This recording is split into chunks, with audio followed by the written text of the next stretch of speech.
क्या खा रहे थे आप? टॉफी? हाँ तो टॉफी लाऊं। मैं सोचा टॉफी क्यों दे रही है, मुझे लगा अच्छा कुछ ऐसी ज्यादा हो गई। आपने बर्थडे विश करा उसको, टॉफी तो अब खाई कर दिया, नहीं कर तो दिया, हैप्पी बर्थडे बोल दिया, फिर से बोल दे रहा हूँ हैप्पी बर्थडे, ठीक है? उसको रिया रोज अगली बार खेलेगा तो ले आऊंगी। मेरे अगर बंदे से बच गया तो ले आऊंगी। नहीं खाने मम्मी सुबह के फूल खाने मेरे को जाती सारे खिलाया भाई। दूसरा मैंने तोड़ा नहीं वरना मम्मी मुझे तो। चलो बेटा बकाया आप लोग जल्दी से पढ़ो। Molecular basis of inheritance. Book लाई आप तो शादी जा रही है। लेके आती है क्यों वर्षा? हाँ शादी जा रही है आज से रास्ते में जाऊंगी, आज से जल्दी चली आऊंगी। अच्छा कहाँ चली जाएगी? अभी खरीदारी करने के बाद जाऊंगी।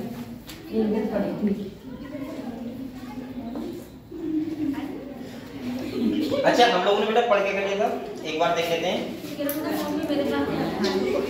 मैंने आप लोगों को मॉलिक्यूलर बेसिस ऑफ इनहेरिटेंस में क्या क्या पढ़ा दिया वो देखते हैं। अरे बहुत लेट आ रहे हो आप लोग, हल्के नहीं मारा था। अरे नहीं मैंने ऐसा कहा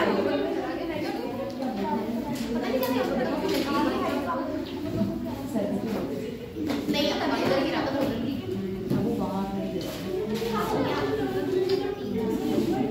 क्या हो गया?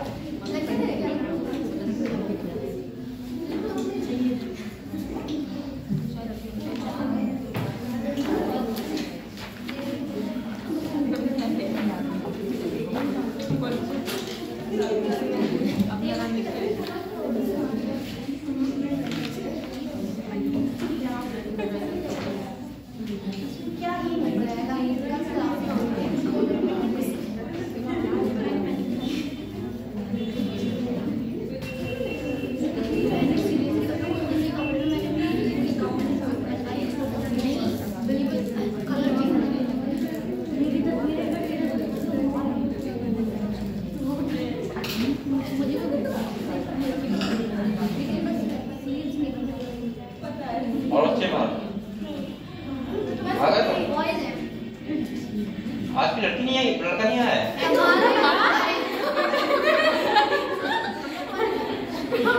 एक लड़का नहीं बैठा है आपको।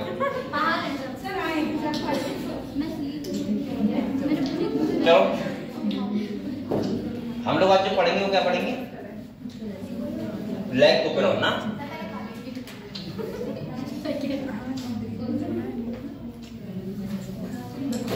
चैप्टर बहुत दिन हो गए ना।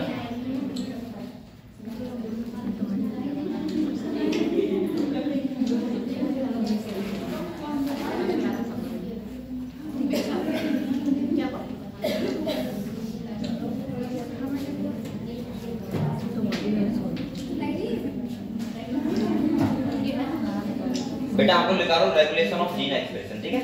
हम लोग ये पढ़ेंगे।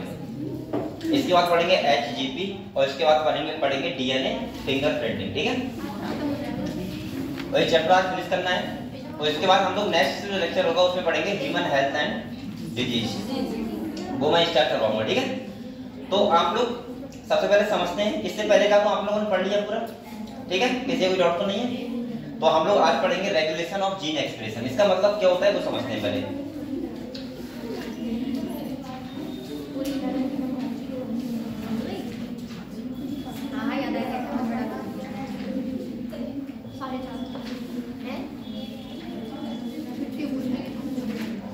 देखो बेटा अब बातें मत करो, जो बच्चे आ रहे हैं ना आने दो, ठीक है? रेगुलेशन ऑफ जीन एक्सप्रेशन का मतलब क्या होता है समझो पहले क्या होता है। बेटा आप लोगों को पता है हमारा सेल वो डीएनए होता है।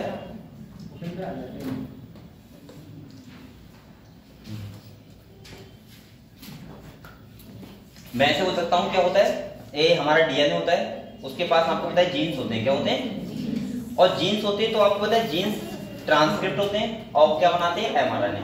एमआरएनए बनाते हैं। एमआरएनए के बाद ट्रांसलेशन होता है और क्या बनता है? प्रोटीन। ये बात आप लोगों को पता है?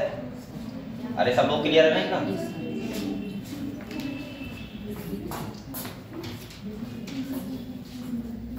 अब एक बात समझो आप लोग, अब कहीं ना कहीं हमारे जीन हर टाइम हर जीन तो एक्सप्रेस नहीं होगा ना। बेटा आप लोग ध्यान दे रहे हो इधर, एक काम लगे पड़े हो।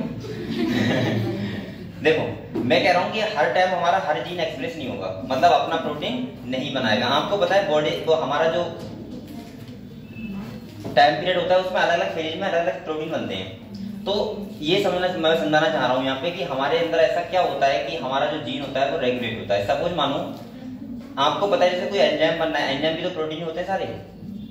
अभी आपने कोई एंजाइम, जैसे सपोज मानो कि आपने कोई एक प्रोटीन नहीं खाया, तो आपको पता है प्रोटीन नहीं खाओगे तो क्या आपको पता है कि जो प्रोटीन को डाइजेस्ट करते हैं वो एंजाइम सिक्रीशन होगा क्या?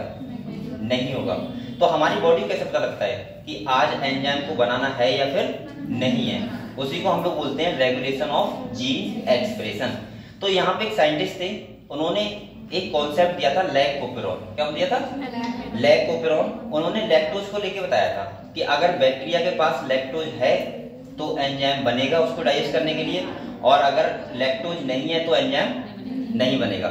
वो कॉन्सेप्ट सिंपल सा, आप लोग उसका डायग्राम समझ लो और वहीं से आपको क्लियर हो जाएगा पूरा। ठीक है, मैं वहीं से क्लियर कर दूंगा, आप लोग घर पे आराम से पढ़ते रहना, चैप्टर आज फिनिश करना है आपको। ठीक है, किसी भी तरीके से। और हम लोग फिर पढ़ेंगे, आप लोग पता है आपका एक तो बचा है ह्यूमन हेल्थ एंड डिजीज, और इसके बाद 3 चैप्टर बचे हैं इकोलॉजी के, जो काफी छोटे हैं, 2 दिन में 3 दिन में एक चैप्टर हो जाएगा, इतने आसान है। मैं सोच रहा हूँ कि जल्दी से हो जाए, उसके बाद आप लोगों का रिविजन स्टार्ट करवा दें। और मैं कोशिश करूंगा एक बार कि ये 2 मंथ जो हैं, कौन से, मार्च और अप्रैल, मार्च और अप्रैल में मैं आपको पूरा फर्स्ट चैप्टर द्वारा करवा दूंगा, मेन चैप्टर, जैसे ह्यूमन फिजियोलॉजी हो गई, प्लांट फिजियोलॉजी हो गई, साइटोलॉजी हो गई, अब बचा क्या फिर, सही है, प्लांट किंगडम हो गया, इसके बाद तुम्हारा बायोमोलिक्यूल्स हो गया, सही है, जेनेटिक्स हो गई, जेनेटिक्स पढ़िए, आप ही पढ़ना है, बायोटेक्नोलॉजी। ये मेन जो यूनिट है हम लोग द्वारा पढ़ सकते हैं, इतना हम फोकस कर लेंगे 2 महीने में बड़े आराम से। ठीक है, तो कोशिश ये रहनी चाहिए कि क्लास पे पर डे अगर लगेगी तो हो जाएगा इतना। ठीक है, तो हम लोग इसे स्टार्ट करते हैं, रेगुलेशन ऑफ जीन एक्सप्रेशन। बेटा एक बार बताओ आप लोग, अगर हम यूकैरियोट्स की बात करें, किसकी बात करें, यूकैरियोट्स की बात करें, तो आप बताओ कौन कौन से लेवल ऐसे हैं जहां पे अगर वहां पे वो ना हो तो हम बोल सकते हैं प्रोटीन नहीं बनेगा। जैसे सबसे पहले लिखा है ट्रांसक्रिप्शन लेवल। आप लोग बताओ, अगर हम कोई डीएनए है और उसको ट्रांसक्रिप्ट ही ना करें, मतलब एमआरएनए ना बने, तो क्या बताओ प्रोटीन बनेगा? नहीं बनेगा। तो पहला हो गया तुम्हारा कि हम जीन रेगुलेट कर सकते हैं, कौन से लेवल पे, ट्रांसक्रिप्शनल लेवल। मतलब अगर डीएनए से एमआरएनए ही नहीं बनेगा तो अगले ट्रांसक्रिप्शन नहीं होगा, और अगले ट्रांसक्रिप्शन नहीं होगा तो प्रोटीन नहीं बनेगा। ये बात समझ गए आप लोग? तो पहला कौन सा लेवल हुआ, ट्रांसक्रिप्शनल लेवल। दूसरा अगर हम बात करें तो है प्रोसेसिंग लेवल, सबसे इंपॉर्टेंट। बेटा मैंने ये बताया था, आप लोगों को पता हो तो सुन लो, आप लोग पता होगा, मैंने कहा था जब पहले ट्रांसक्रिप्शन होता है, यानी कि प्राइमरी ट्रांसक्रिप्ट होता है, तो आपको पता है हम उसको एमआरएनए नहीं बोलते यूकैरियोट्स में, हम उसको बोलते हैं एचएनआरएनए। क्या बोलते हैं? और जो होता है नॉन फंक्शनल, कैसा होता है, यानी कि अगर एचएनआरएनए है तो वो कोई भी अगले एक ट्रांसलेशन नहीं करवाएगा, अगले प्रोटीन नहीं बनेगा। लेकिन अगर मैंने बोला था एचएनआरएनए में आप 2 पार्ट होते हैं, एक होता है इंट्रॉन और एक होता है एक्सॉन। आपको पता है इंट्रॉन होता है अनयूजुअल वाला पार्ट और एक्सॉन होता है यूजुअल पार्ट। अगर मैं इंट्रॉन को हटा दूं और एक्सॉन को जोड़ दूं, उसको बोलते हैं हम लोग आरएनए स्प्लाइसिंग। क्या बोलते हैं? इसके बाद कैपिंग होती है, क्या होती है, टेलिंग होती है। उस पूरी प्रोसेस को अगर मैं ना होने दूं, मैं बोल सकता हूं कि मैं स्प्लाइसिंग ही ना होने दूं किसी तरीके से, तो क्या बताओ जीन रेगुलेट नहीं हो सकता? हो सकता है। एमआरएनए तो बनेगा लेकिन वो फंक्शनल नहीं होगा। तो दूसरा लेवल हो गया। तीसरा अगर हम बात करें, अगर वो भी हो जाए, मान लिया हम बोल सकते हैं कि ट्रांसक्रिप्शन भी हो गया और स्प्लाइसिंग भी हो गया, तो तीसरा जो हमारे पास ऑप्शन बचता है वो बचता है कि मैं transport of mRNA from nucleus to the cytoplasm. किसी भी तरीके से मैं आरएनए को न्यूक्लियस से ही ना आने दूं। और आपको पता है ट्रांसलेशन कहाँ होता है, बताओ? साइटोप्लाज्म। कहाँ होता है? और साइटोप्लाज्म में अगर एमआरएनए नहीं आएगा तो क्या बताओ ट्रांसलेशन होगा? तो उस टाइम पे भी हम प्रोटीन बनने से रोक सकते हैं। और अगला 4th स्टेप है ट्रांसलेशन लेवल। मतलब लास्ट ही बचा कि अगर हम ट्रांसलेशन ही ना होने दें किसी टाइप से, तो इसका मतलब ये है कि तब भी प्रोटीन नहीं बनेगा। तो मैंने आपको ये समझाया, अभी फिर सुनो, मैं आपको ये बता रहा हूं बेटा कि हम जीन रेगुलेट हमारे कैसे होते हैं। हम लोग कोई जीन है अगर वो ट्रांसक्रिप्ट कर रहा है और ट्रांसक्रिप्ट करेगा तो आपको पता है ट्रांसलेशन भी होगा, और ट्रांसलेशन होगा तो यानी कि मैं बोल सकता हूँ कि वो जीन कोड होगा तो वो प्रोटीन बनाएगा। समझ गए आप लोग? तो हम लोग हमारी बॉडी में ऐसी क्या मैकेनिज्म होती है कि जिससे हम कोई भी जीन को क्या करते हैं, रेगुलेट करते हैं और वो अगले प्रोटीन ना बनाए। तो ऐसा क्या प्रोसेस होता है वो समझते हैं। तो मैंने कहा 4 लेवल होते हैं। कितने लेवल होते हैं? 4। पहला कौन सा होगा? ट्रांसक्रिप्शन, कि मैं डीएनए से एमआरएनए को ही ना बनने दूं। तो बताओ क्या वो प्रोटीन बनेगा? नहीं बनेगा। दूसरा हो गया स्प्लाइसिंग लेवल, स्प्लाइसिंग ना हो, यानी कि इंट्रॉन और एक्सॉन, जो इंट्रॉन को हटाते हैं एक्सॉन को जोड़ते हैं, वो ना हो। और वो ना हो तो इसका मतलब क्या होगा? तब भी वो नॉन फंक्शनल वो आरएनए रहेगा। और मैंने कहा था नॉन फंक्शनल होता है उसको बोलते हैं हम लोग एचएनआरएनए, पता है हम लोगों को। और इसके बाद जब स्प्लाइसिंग हो जाती है तो उसके बाद हम लोग बोलते हैं उसको एमआरएनए, सही है। और जो कैसा होता है? फंक्शनल होता है। तो स्प्लाइसिंग ना होने दें। तीसरा मैंने बताया अगर स्प्लाइसिंग भी हो जाए तो न्यूक्लियस से हम लोग साइटोप्लाज्म में ना आने दें। और चौथा मैंने बताया क्या? ट्रांसलेशन ही ना होने दें। तो मैं 4 लेवल ऐसे हैं जहां पे मैं यूकैरियोट सेल बता रहा हूँ। अच्छा ये बताओ अगर मैं प्रोकैरियोट की बात करूं, किसकी? तो वहां पे कितने लेवल होंगे? खाली वहां पे हम जीन रेगुलेट कितने लेवल पे कर सकते हैं? ओनली 1 लेवल पे। कैसे? नहीं, बताओ, थोड़ा दिमाग चला लो, बताओ।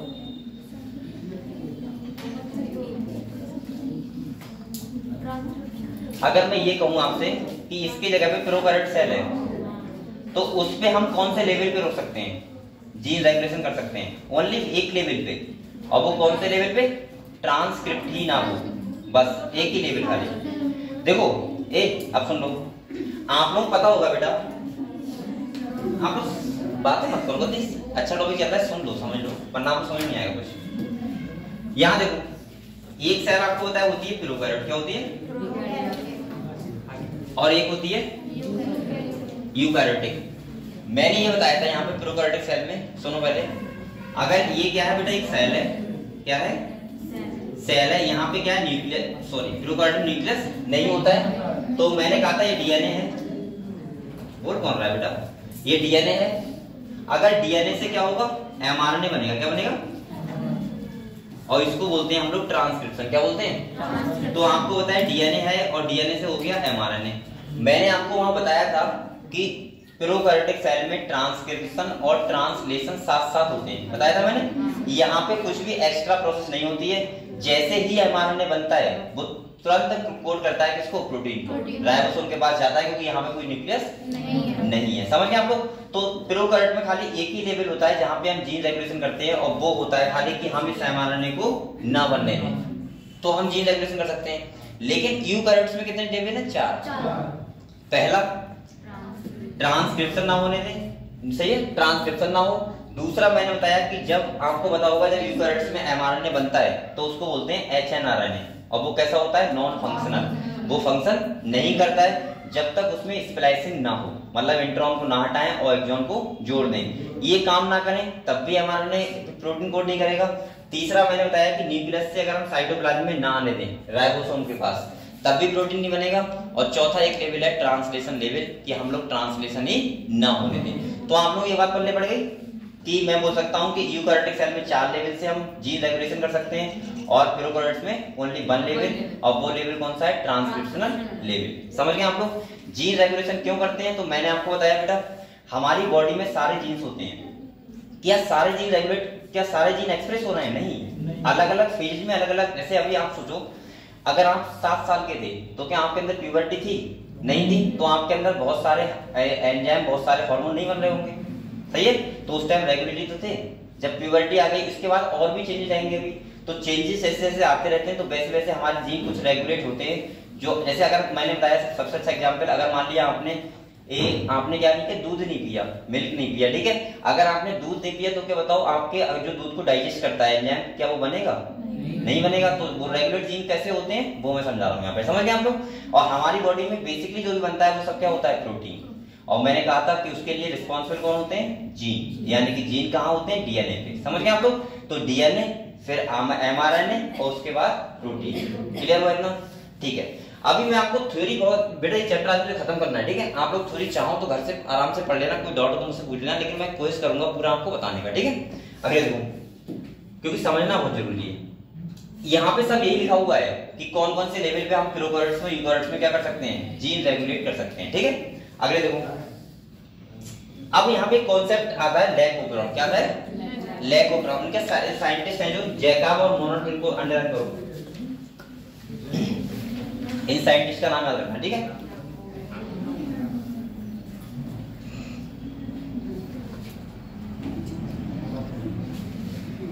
यहाँ पे लैक का मतलब क्या होता है? लैक्टोज। क्या होता है? अब मैं पूरा कॉन्सेप्ट आपको समझा रहा हूँ, ठीक है, फिर आपको अच्छा लगेगा पढ़ते हुए।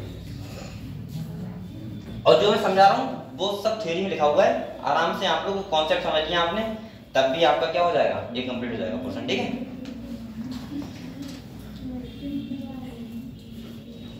ये कर लिया अंडरलाइन। अब यहाँ पे आओ आप लोग, ये दिखाया गया है आपका लैक ओपेरॉन। यहाँ पे क्या है, ये कैसे रेगुलेट होते हैं, ये दिखाया गया है प्रोकैरियोटिक सेल में। और बैक्टीरिया का नाम क्या है बेटा? E coli. आपको पता है बेसिकली ज्यादातर जो बैक्टीरिया लिए हैं कौन से लिए हैं? ई कोलाई ही लिए। ठीक है, तो यहाँ पे समझो आप लोग एक बार, और जो भी क्वेश्चन आएगा इस डायग्राम से कंप्लीट हो जाएगा, आपको थ्योरी पढ़ने की जरूरत ही नहीं है। सही है, जहां मैं बता दूंगा कहां से क्वेश्चन आएगा। देखो होता क्या है, आप लोग समझो बेटा पहले इसको। यहाँ पे ये साइंटिस्ट ने समझाने की कोशिश की है, इसको बोलते हैं हम लोग लैक ओपेरॉन। क्या बोलते हैं? यहाँ पे लैक का मतलब है लैक्टोज। क्या है? यहाँ पे ये दिखाया गया है, पहले समझो कि किस बेसिस क्यों किया है ये। सही है, क्यों बताया ये? इन्होंने बताया कि अगर कोई बैक्टीरिया है, अगर उसके पास लैक्टोज है, क्या है? लैक्टोज है, तो उसके पास उसको डाइजेस्ट करने के लिए एंजाइम बनेंगे, और अगर नहीं है तो एंजाइम नहीं बनेंगे। कौन सा? Beta galactosidase. अभी मैं बात करूंगा उसकी। ठीक है, तो यहाँ पे ये दिखाया गया है कि जब नहीं है तो क्यों एंजाइम नहीं बनता है, और जब है तो क्यों एंजाइम बनता है, ये समझाया गया है। तो सबसे पहले आप लोग ये समझो, पहला यहाँ पे लिखा है इन अब्सेंस ऑफ इंड्यूसर। आप लोग इंड्यूसर की जगह लिखो लैक्टोज, लिखते रहो, मैं बता रहा हूँ। इंड्यूसर के क्या है यहाँ पे? लैक्टोज है। ये बात समझ गए आप लोग? तो यहाँ पे अब्सेंट है इस वाले डायग्राम में, और इस वाले डायग्राम में दिखाया गया है क्या है? प्रेजेंट है। क्लियर? अब देखो, अगर इंडिविजुअल अब्सेंट है, आप लोग बताओ लैक्टोज अब्सेंट है, तो आपका उनका मतलब समझाने का यही तो था, तो एंजाइम नहीं बनना चाहिए, यही तो था। तो देखो ये क्या है बेटा? डीएनए है। क्या है? एक डीएनए है ये डीएनए का सेगमेंट है जो ट्रांसक्रिप्ट हो रहा है। क्या हो रहा है? ट्रांसक्रिप्ट हो रहा है। आप लोग ट्रांसक्रिप्शन जानते हैं ना, आप बताने की जरूरत नहीं है। तो डीएनए का सेगमेंट है, मैंने कहा था डीएनए के सेगमेंट पे जीन होते हैं। क्या होते हैं? जैसे इस वाले जीन को बोलते हैं प्रोमोटर जीन। क्या बोलते हैं बेटा? प्रोमोटर जीन बोलते हैं इसको। और इस वाले को क्या बोलते हैं? टर्मिनेटर नहीं, रेगुलेटर जीन। अच्छा ये बोला था। इस पी को क्या बोलते हैं? प्रोमोटरी जीन। ठीक है,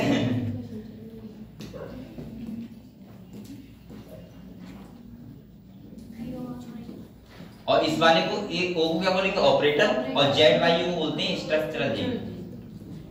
क्या बोलते हैं बेटा? आप लोग पता होगा, मैंने आपको बताया था प्रोमोटर रीजन कौन सा होता है? जहां से कोई ट्रांसक्रिप्शन स्टार्ट होता है। पता है आपको? पता है? तो पहले अगर आप लोग मेंशन करो तो डायग्राम कर लो जल्दी से, पहले से कर लो कि कौन सा प्रोमोटर रीजन है, और कौन सा है रेगुलेटरी, और कौन सा है स्ट्रक्चरल। करो मेंशन। आज में त्योहार है क्या? Black day? यस। तो त्योहार तो नहीं है, तो ब्लैक डे है। इसलिए लगा रहे थे ना फेस्टिवल। तो आज भी ऐसे कर रहे थे जैसे कितने बोले बच्चे हैं। अरे वो तो देव से बेचारे घर जाना है इस चक्कर से।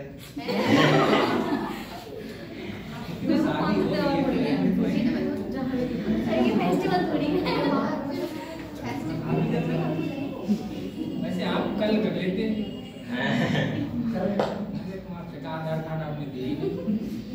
सही कह रहे हो। चलो अब भी हो जाएगा। चलो बेटा यहाँ देखो, आप लोग ये मेंशन कर लिया आप लोगों ने। सही है, पढ़ाई फोकस करो बेटा। अभी आपका दो मंथ बाद पेपर है। सही है? ऐसा लग रहा है कर ली हो। और जितना अभी एक बात और बताऊं आपका गोल्डन टाइम चल रहा है। ये गोल्डन टाइम का मतलब ऐसे टाइम कुछ होते हैं जो वापस लाइफ में नहीं आते दोबारा, तो उनको पूरा यूटिलाइज करो अच्छे से। और आपने अभी 2 घंटे अगर बहुत मेहनत से पढ़ लिया, सॉरी 2 महीने अगर बहुत मेहनत से पढ़ लिया, तो आपका रिजल्ट फिर फ्यूचर डिसाइड कर सकता है। समझ रहे हैं आप लोग? तो इसीलिए मैं कह रहा हूँ कि अभी आप लोग बहुत मेहनत से पढ़ो, अभी एक्स्ट्रा चीजों पर दिमाग मत लगाओ बहुत ज्यादा, सही है? शादी वगैरह में मत जाओ किसी की, फोकस कर लो पढ़ाई पे। अगर आप लोग अभी शादी में जा रहे हो तो प्रॉब्लम हो जाएगी, और आप समझ सकते हो कि नीट का रिजल्ट कुछ और रहेगा। और मैं आपको इसका सबसे अच्छा एग्जाम्पल बताऊंगा जो मेरे साथ हो चुका है, कि एक शादी में जाने की वजह से खाली। तो इसीलिए मैं कह रहा हूँ कि आप लोग शादी को बिल्कुल इग्नोर किया करो, सही है? कोई भी शादी किसी की भी हो, आपको नहीं जाना है। घर में और भी लोग हैं, अगले देखो बेटा, ये पता है कल के भी ऐसा होता है हमारे साथ कि हम चाहते हैं कि मतलब होता नहीं है। मेरे साथ ही हाई स्कूल में हुआ था, मेरे एक दोस्त की भैया की शादी थी, मैं चला गया था, मैंने नहीं मानी थी किसी की, सही है? और बेटा सबसे कम नंबर मेरे इंग्लिश में ही आए, जिसका अगले दिन को पेपर था इंग्लिश का। और जब मैं, अब वो मजबूरी ऐसी होती है ना, हमारे सामने वो कंडीशन आ जाती हैं। अब आपने शादी में तो एंजॉय कर लिया पूरी रात, दोस्तों के साथ फंस गए थे, एंजॉय किया, सुबह को पेपर देने गए तो वहां नींद आती थी। अब मैं क्या करूं? अब घर वालों के बात बता नहीं सकता, उन्होंने मना किया था कि भाई नहीं जाना है तो शादी में। और उस एक पेपर में नंबर कम आने की वजह से ओवरऑल मेरा परसेंटेज कम हो गया, और बकाया कोई रैंक बनती बहुत अच्छी वाली। तो एक पेपर आपको पता है कितना डिसाइड करता है फ्यूचर। तो उस दिन मुझे ये बात समझ में आई, और वो भी पता है कितने नंबर कम आए। सोचो, आप लोग हैरानी मान जाओगे, मेरे हाई स्कूल में इंग्लिश में 66 मार्क्स हैं ओनली, और बकाया सब में 85 प्लस है। तो एक पेपर से बहुत, अरे पढ़ा था बेटा, लेकिन उस टाइम पे कंडीशन सी जाती है कि आप वो नींद आ रही थी, मुझे इतनी बार लिख ही नहीं पा रहा था मैं उस हिसाब से। और लेकिन हाँ, थोड़ा उन्होंने भी गलती कर दी मेरे सामने, इतना बेकार भी मैंने नहीं लिखा था। लेकिन बेटा एक बात बताऊं आपको, जब हम किसी कॉपी में हाई स्कूल या 12th की 85 या 90 प्लस नंबर लेके आते हैं, तो उसके लिए कॉपी हमें बहुत मेंटेन करनी पड़ती है। ऐसे नहीं आते 90 प्लस नंबर, बहुत अच्छे से कॉपी होनी चाहिए। कि आप अगर किसी बच्चे की 90 प्लस वाले मार्क्स कॉपी देखोगे तो आपको लगेगा कि वहाँ गलती कहाँ ढूंढे हम, गलती कोई होगी नहीं। सर राजेंद्र के हैं चौराम में। हाँ तो उतना अच्छा लिखा होगा, मैं क्या कह रहा हूँ, मैं क्यों नहीं कह रहा हूँ, यहाँ बहुत बच्चे हैं। सर शादी में गए थे तो इसीलिए मैंने तो अपनी बहन की शादी छोड़ दी थी 9th क्लास में, उसका ताना मुझे आज भी पड़ता है, जिंदगी भर पड़ेगा। इसीलिए मैं कह रहा हूँ कि आप लोग शादी को वैल्यूशन मत दो, 2 महीने तक पढ़ाई कर लो कंटिन्यू, सही है? बहुत मेहनत से। बकाया शाम को आप लोग जाओगे तो मुझसे ही सोचोगे यार कि सर के वजह से इसकी जाओ आराम से, ठीक है? एंजॉय करो। इधर देखो, एक ये बात समझ गए आप लोग कि कौन का एक, अब देखो बेटा देखो, यहाँ पे क्या होते हैं, जीन है, ये क्या है, जीन है सारे, ठीक है? होता क्या है समझो, अब बात बोलो मत बेटा। ये देखो, यहाँ पे रेगुलेटरी जीन होता है, जो आपको पता है प्रोमोटरी जीन तो वो होता है जहाँ से स्टार्ट प्रोसेस होती है, सही है?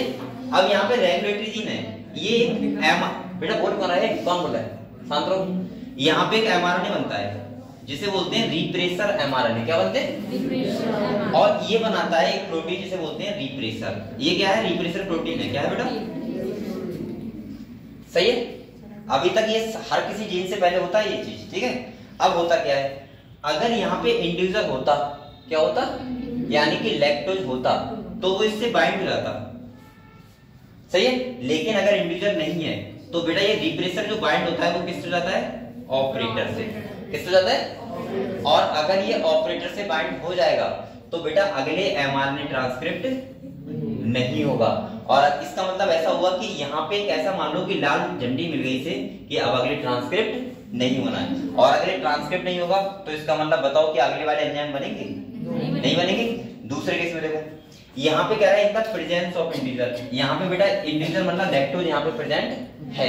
अब देखो होता क्या है, यहाँ रिप्रेसर एमआरएनए बना, इस इंडिविजुअल वो इससे एक क्या बोल सकता हूँ, रिप्रेसर को यहाँ पे मैं बोल सकता हूँ इंडिविजुअल ने क्या कर दिया, इनएक्टिव। यानी कि मैं बोल सकता हूँ अब ये बाइंड ऑपरेटर से जाके नहीं होगा, और ये बाइंड नहीं होगा तो ये अगले एमआरएनए ट्रांसक्रिप्ट होगा। देखो, और अगले ट्रांसक्रिप्ट हुआ है तो आपको बताया क्या होगा, ट्रांसलेशन होगा, और ट्रांसलेशन होगा तो क्या बनेंगे, एंजाइम बनेंगे। समझ गए? तो मेन रोल किसका होता है? इंड्यूसर का। इंड्यूसर का मतलब जो, हाँ लैक्टोज, यहाँ पे लैक्टोज है, वैसे तो किसी का भी सकता है जो हम लोग करते हैं। अगर वो होगा तो एंजाइम बनेगा, और नहीं होगा तो, अब देखो यहाँ पे सुनो, यहाँ पे लैक्टोज है देखो तो एंजाइम बने, और यहाँ पे इंडिविजुअल लैक्टोज नहीं है तो एंजाइम नहीं बने। समझ गए आप लोग?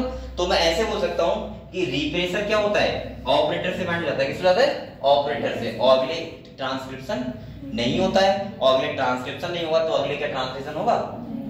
नहीं होगा। और यहाँ पे देखो इसने इसको इनएक्टिव कर दिया, यानी कि ये बाइंड नहीं हुआ ऑपरेटर, तो अगले हम बोल सकते हैं ट्रांसक्रिप्शन हुआ। और ट्रांसक्रिप्शन हुआ तो 3 एंजाइम बने, एक बीटा गैलेक्टोसाइडेज, एक परमिएज और एक ट्रांस। क्वेश्चन यहाँ से क्या क्या पूछ सकता है? वो सुनो, पहला वो पूछ सकता है बेटा, ये देखो पहला क्वेश्चन पूछ सकता है कि बताओ रिप्रेशर होता है वो बाइंड कौन से जीन से होता है? तो आपको पता होना चाहिए ऑपरेटर से। किससे होता है? दूसरा वो क्वेश्चन पूछ सकता है आपसे कि यहाँ पे इंडिविजुअल की तरह वर्क कौन करता है? तो लैकोपेरोन का कौन करेगा? लैक्टोज। कौन करेगा? तीसरा वो क्वेश्चन पूछ सकता है कि बताओ जेड जीन से क्या बनता है, वाई से क्या बनता है और ए से क्या बनता है? ये साफ साफ आपको पता होनी चाहिए तीनों जीन्स के एंजाइम। यही तो क्वेश्चन आया था नीट में, उसने पूछा था जेड से कौन सा एंजाइम बनता है, तो उसका आंसर था बीटा गैलेक्टोसाइडेज। क्लियर हुआ? क्लियर हुआ? तो आप लोगों को यहाँ पे ध्यान रखना है, जेड से बीटा गैलेक्टोसाइडेज, वाई से परमिएज और ए से ट्रांस एसिटाइलेज। क्लियर? बस ये था तुम्हारा लैकोपेरोन। यहाँ से और कोई भी क्वेश्चन नहीं आएगा। अगर आपको कोई भी डाउट हो तो मुझसे पूछ सकते हो कभी भी, ठीक है? और बल्कि आप लोग खाली देखो यहाँ पे ये ऐसे टॉपिक है तीनों, ये वाला तुम्हारा हो गया लैकोपेरोन हो गया, इसके बाद तुम्हारा हो गया जैसे HGP, वहां से तो क्वेश्चन नहीं आया कभी, और डीएनए फिंगरप्रिंटिंग, वहां से भी डबल क्वेश्चन नहीं आया है, लेकिन फिर भी मैं आपको बता दूंगा कि क्वेश्चन कहां से आ सकता है, और वो क्वेश्चन आएगा तो आप लोगों को वो क्वेश्चन करना होगा। तो आप लोग पहले मुझे ये बताओ, ये बात समझ गए पूरी कि हमारे जीन रेगुलेट कैसे होते हैं? सबसे पहले मैंने क्या बताया, आई जो होता है रेगुलेटरी जीन, वहां से एक रिप्रेशर हमारे बनता है, वो बनाता है एक रिप्रेशर। अगर वहां पे इंडिविजुअल है तो वो इनएक्टिव कर देगा, और इंडिविजुअल नहीं है तो वो कहां चला जाएगा? ऑपरेटर के पास, वहां से बाइंड हो जाएगा और अगले ट्रांसक्रिप्शन नहीं होगा। और अगर इंडिविजुअल नहीं है, वो है तो वो इनएक्टिव कर देगा, वहां बाइंड नहीं होगा तो अगले ट्रांसक्रिप्शन होगा, अगले ट्रांसक्रिप्शन होगा तो 3 एंजाइम बनेंगे, पहला बीटा गैलेक्टोसाइडेज, दूसरा परमिएज और तीसरा ट्रांस एसिटाइलेज, और 3 जीन के नाम याद रखना, जायड, बाई, ए। क्लियर है? अगर आपने इतना याद कर लिया तो आपका नीट क्वेश्चन कोई भी गलत नहीं होगा। ठीक है, चलो अब अगले हमारा जो टॉपिक आता है, आप लोग ये बताओ पहले बेटा, ये जो लाइनें लिखी हैं ये सब यही इसी के बारे में बताया गया, ठीक है? कब ट्रांस कौन सा एंजाइम क्या करता है, क्या बनाता है, आप लोग पढ़ लेना, ठीक है? किसी को डाउट हो तो मुझसे पूछ लेना। अब हमारा जो अगला टॉपिक है वो है HGP, ह्यूमन जीनोम प्रोजेक्ट। कौन सा है? अब इसके बारे में थोड़ी कथा कहानी सुनो, ठीक है? क्वेश्चन तो आज तक नहीं आया लेकिन सुन लो। देखो ये क्या है, एक प्रोजेक्ट है। आप लोग का डीएनए को हल्के में ले रहे हो बेटा, थोड़ा शांत हो जाओ, मेरी बात सुनो पहले। चलो पानी ले रहा हूँ, तुम लोग भी P low.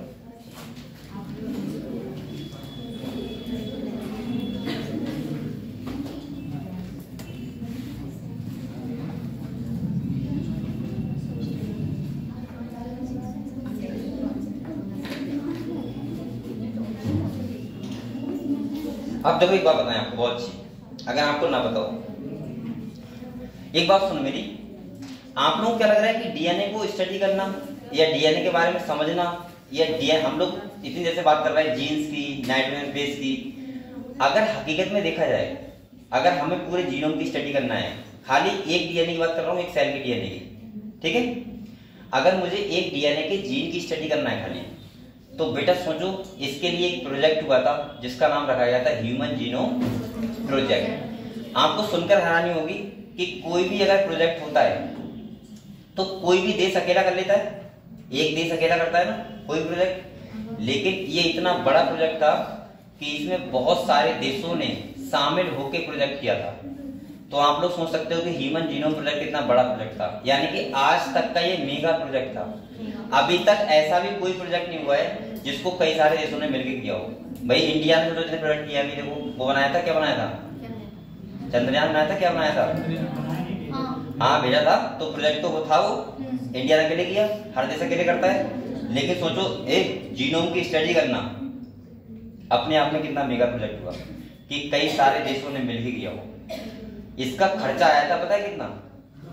9 billion US dollar. US dollar का 9 बिलियन, 1 बिलियन पता है कितने होते हैं?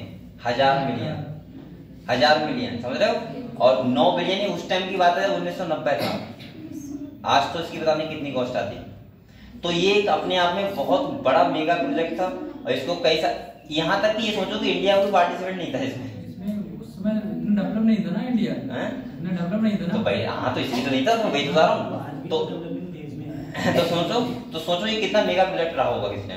तो इसीलिए इसको पढ़ने में अब आपको थोड़ा इंटरेस्ट आ रहा है। तो ये था ह्यूमन जीनोम प्रोजेक्ट। तो यहाँ पे इसके गोल क्या थे वो समझाता हूँ आपको। जैसे यहाँ का पहला गोल ये था कि हम पूरे जो हमारा डीएनए होता है उसके सीक्वेंस की स्टडी करना।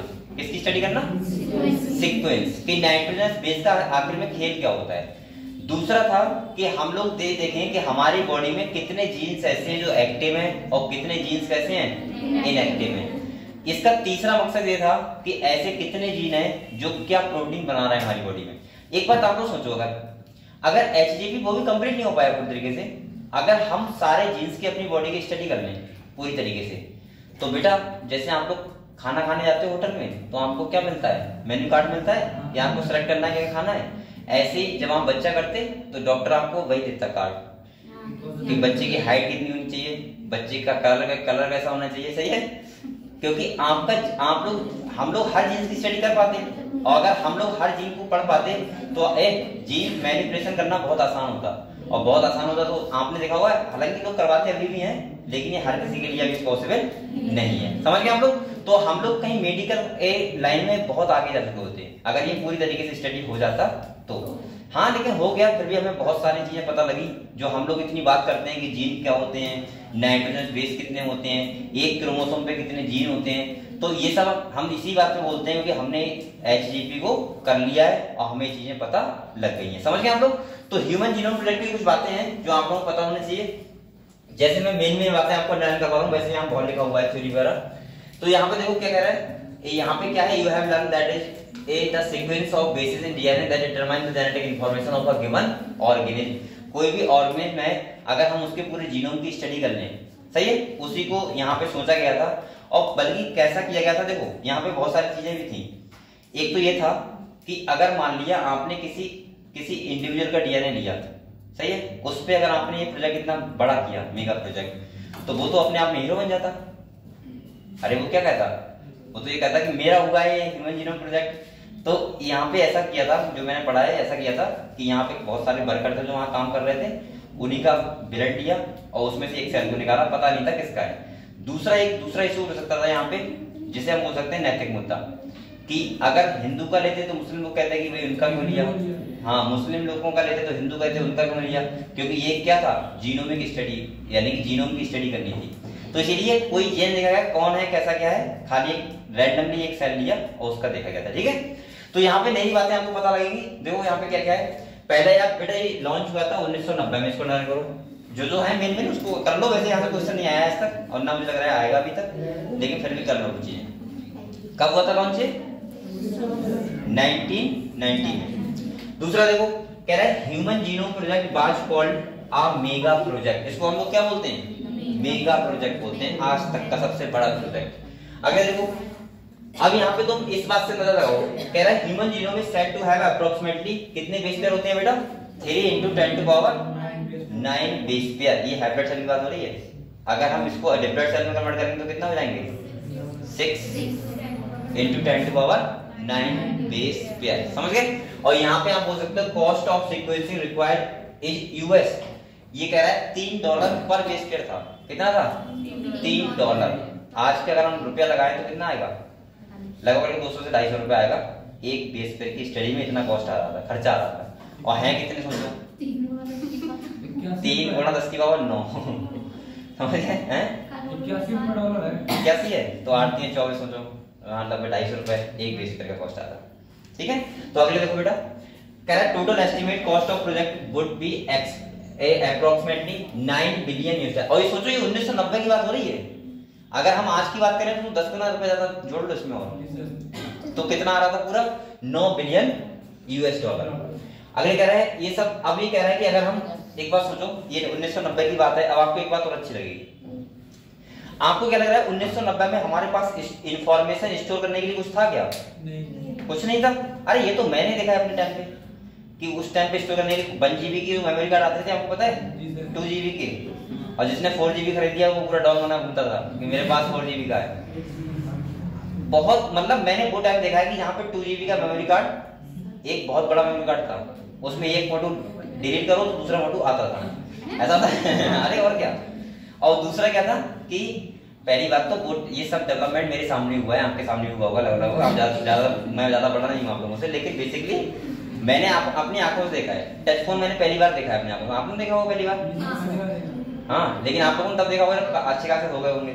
मैंने तब देखा था जब पहली बार देखा था, काफी मतलब बहुत पहले, तो मैं मन में इच्छा करती एक बार टच करके देखूं इसको। तो ये सब डेवलपमेंट हुआ है। अब सोचो 1990 की बात करें तो उस टाइम पे एक फोटो की बात कर रहा हूँ खाली, उसको स्टोर करने के लिए डाटा कहाँ से चाहिए? तो उस टाइम पे इतना ज्यादा एरिया डेवलप नहीं था, क्योंकि जब हमने देखा है सोचो 2010-11 में कि आराम से उस टाइम पे आपको पता है मूवी डलवाते थे, मूवी तो एक 3 मूवी डिलीट करो फिर उसके बाद 2 भी आती थी, ऐसा था कि चिप पूरा फुल हो गया था, बोलता था ना। ठीक है,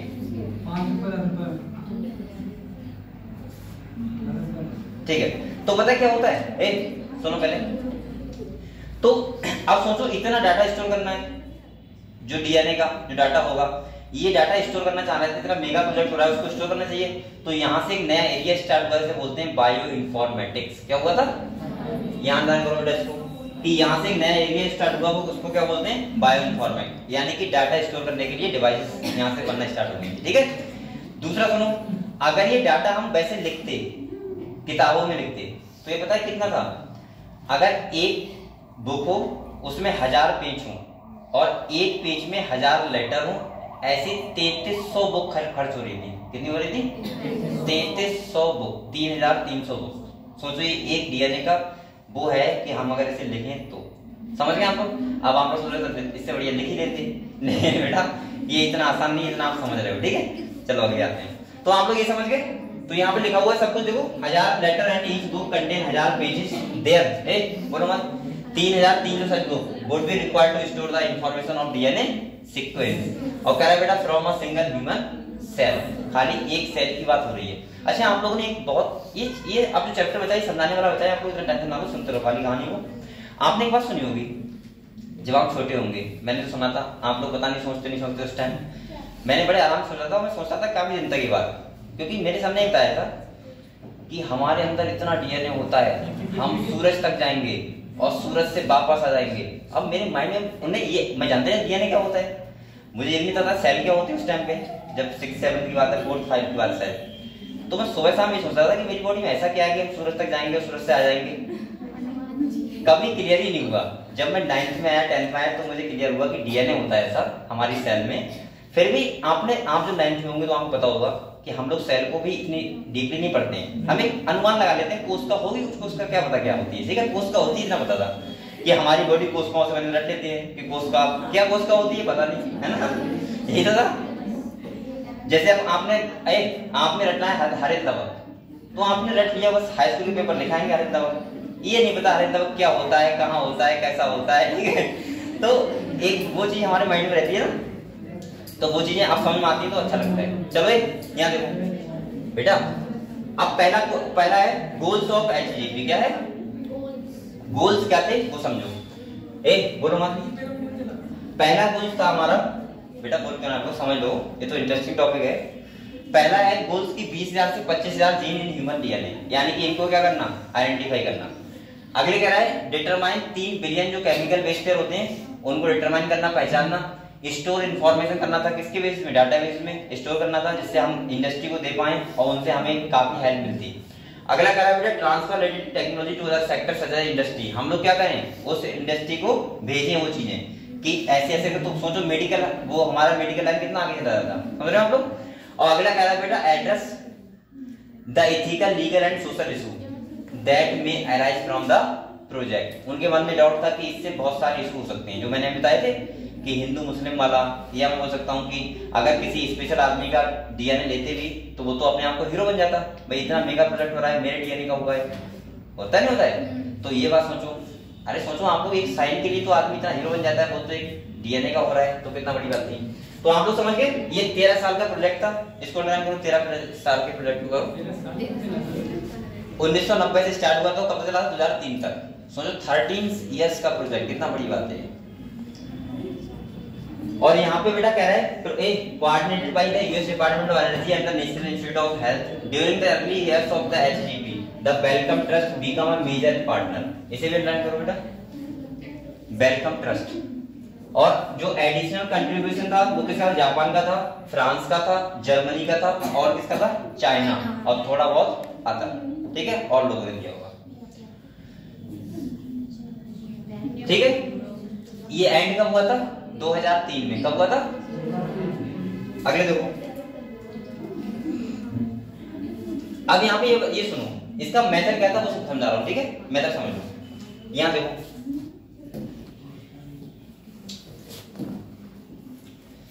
इसका इनकी दो मेन अप्रोच थी कि इस प्रोजेक्ट में हमें क्या क्या करना है, ठीक है। पहला था बेटा जिसे बोलते हैं एक्सप्रेस्ड सीक्वेंस टैग, ESTS। इसका मतलब पता क्या होता है? ऐसा सीक्वेंस जो अपने आप को एक्सप्रेस कर रहा है। एक्सप्रेस का मतलब यानी कि मैं बोल सकता हूं जो प्रोटीन को बना रहा है, यानी कि हमारी बॉडी में वो जीन क्या है? एक्सप्रेस कर रहा है अपने आप को। उनका पहला मेथड था उनकी स्टडी करना। और दूसरा था बेटा सीक्वेंस एनोटेशन। ये क्या होता है? ये वो होता है कि जो सीक्वेंस होता है जो लगातार रिपीट हो रहा हो, उसको बोलते हैं सीक्वेंस एनोटेशन। मतलब लगातार रिपीट हो रहा हो, तो एक की स्टडी करी उसका मतलब सारी स्टडी हो जाएगी। अगले देखो, यहाँ पे इन्होंने जो यूज किया था, अगर हम प्लाज्मिड के रूप में बात करें, जैसे कह रहा है कॉमनली यूज होस्ट एक बार बैक्टीरिया थे और कौन सा था? ईस्ट थे। तो यहाँ पे कह रहा है बेटा and the vector were called BAC। इसका मतलब होता है बैक्टीरियल आर्टिफिशियल क्रोमोसोम, और दूसरा है BIAC। इसका मतलब क्या है? Yeast artificial chromosome. इन दोनों को अंडरलाइन कर लो, यहाँ फुल फॉर्म पूछ सकता है, ठीक है। BAC और BIAC की फुल फॉर्म क्या होती है?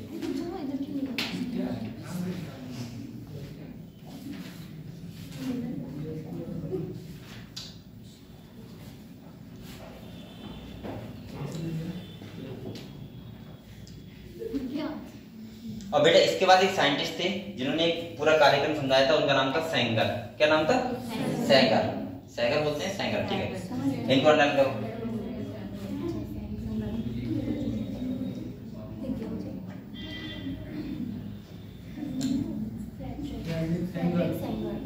कर लिया? चलो आगे देखो, आगे समझ लो थोड़ा सा। कह रहा है Sengar is also credited for developing method for determination of amino acid sequence in proteins. These sequence were then arranged based on some overlapping region present in them। यहाँ पे मतलब है इनका कि बहुत सारा रीजन ऐसा था डीएनए का जो क्या करता है? ओवरलैप करता है। ओवरलैप का मतलब जानते हो क्या होता है? Same sequence. क्या होगा? सेम सीक्वेंस, वही तो करेगा ओवरलैप। और अगले कह रहा है बेटा this required generation of overlapping fragments और sequencing alignment of this sequence was humanly not possible, therefore specialized computer based program were develop. यहाँ पे इन्होंने क्या किया था? कंप्यूटर बेस्ड प्रोग्राम पे पूरा लिया था, मतलब डीएनए को फ्रैगमेंट्स में डिवाइड किया, सही है, और डिवाइड करके और उसको ओवरलैपिंग करवा के जो सेम फ्रैगमेंट थे उनको क्या करवाया? कंप्यूटर बेस्ड प्रोग्राम था, उस पे क्या किया? पूरा लिया, ठीक है। अगले कह रहा है these sequence were subsequently annotated were assigned to each chromosome. The sequence of chromosome 1 was completely only in my 6। और कह रहा है बेटा last of the 24 human chromosome 22 autosome and X by 2b sequenced another challenging task was assigned the genetic and physical map on the genome. This was generated using information polymorphism of restriction and the nucleus recognition site and some repeated DNA sequence known as microsatellite। अरे यहाँ पे देखो पूरी तरीके से देखो, इन्होंने क्या किया? डीएनए को लिया, सही है, उसको फ्रैगमेंट्स में डिवाइड किया, ओवरलैपिंग कराया, जो सीक्वेंस साथ बेटा बोलो मत, जो सीक्वेंस एक जैसा था वो ओवरलैप कर रहा है और उसको कंप्यूटर बेस्ड प्रोग्राम पे दिखा दिया। समझ गए? ये सब हुआ था। अब यहाँ पे तुमने देखो, यहाँ से तो क्वेश्चन जो आपको दो मेथड है ये ध्यान रखना, बस ये वाले इसे अंडर कर लो, EST और यहाँ पे सीक्वेंस एनोटेशन। अगले हम लोग यहाँ पे सबसे इंपॉर्टेंट जो है वो साइलेंट फीचर है, बस ये आपको पता होना चाहिए। और क्वेश्चन अगर आया, अभी तक तो आया नहीं, अगर आया तो यहाँ से आएगा साइलेंट फीचर से, बस यहीं से आएगा। बकाया आप लोग कुछ याद मत रखना ह्यूमन जीनोम प्रोजेक्ट का, सही है। और इसका मतलब ये है कि क्या क्या फीचर यानी कि उन्हें क्या क्या मिला, समझ गए आप लोग? ये नहीं आप लोगों को ध्यान रखना है, तो पढ़े इसे। तो देखो पहला कह रहा है बेटा the human genome contain 3164.7 million base pair, यानी कि ह्यूमन जीनोम कितने होते हैं? 3164.7 मिलियन बेस पेयर। ये आपको एक्यूरेट वैल्यू पता होनी चाहिए, ध्यान रखना। ये वो ऑप्शन में दे सकता है और बच्चे भूल भी सकते हैं, सही है, ये सब आपको पढ़ना पड़ेगा, बिल्कुल अंडरलाइन करते रहो अच्छे से। दूसरा कह रहा था average gene consist of 3000 basis. एक जो जीन होता है एवरेज, उस पे कितने बेसिस होते हैं? 3000। मतलब ये हुआ कि सोचो, मैं आप लोगों को बता रहा हूँ कि मैं आपको बताता हूँ कि एक डीएनए होता है, सही है, उस डीएनए के सेगमेंट को हम लोग क्या बोलते हैं? जीन। जो क्या बना रहा है? प्रोटीन बना रहा है। इसका मतलब ये हुआ कि ये डीएनए हमारे लिया, यहाँ देखो बेटा, ये डीएनए है, सही है, और इसका ये सेगमेंट है, और मैंने बोल दिया एक जीन है, क्या है? तो यहाँ कह रहा है कि इसमें एवरेज 3000 बेसिस होंगे। कितने होंगे? बेसिस जानते हो ना, यही एडेनिन, थाइमिन, ग्वानिन, ये सब कितने होंगे? 3000। मतलब इसका मतलब ये हुआ कि 1000 कोडॉन से लगभग एक जीन बनता है। 1000 कोडॉन इसमें आते हैं, समझ गए आप लोग? अगले देखो, अगले कह रहा है बेटा a 3000 but size very greatly with largest known human gene being dystrophin at 2.4 million bases. इसे अंडरलाइन करो, ये शायद ये नीट में आ चुका है, मुझे लग रहा है। एक बार क्वेश्चन आया था, पता नहीं बहुत पहले आया था, लेकिन मुझे पता है डिस्ट्रोफिन सही है ऑप्शन मेरा। तो यहाँ पे कह रहा है सबसे जो लार्जेस्ट है वो कौन सा है बेटा? डिस्ट्रोफिन। इसके पास कितने बेसिस है? 2.4 मिलियन बेसिस, 24 लाख। क्लियर? ये समझ पा रहे हो कहाँ की बात कर रहा हूँ मैं?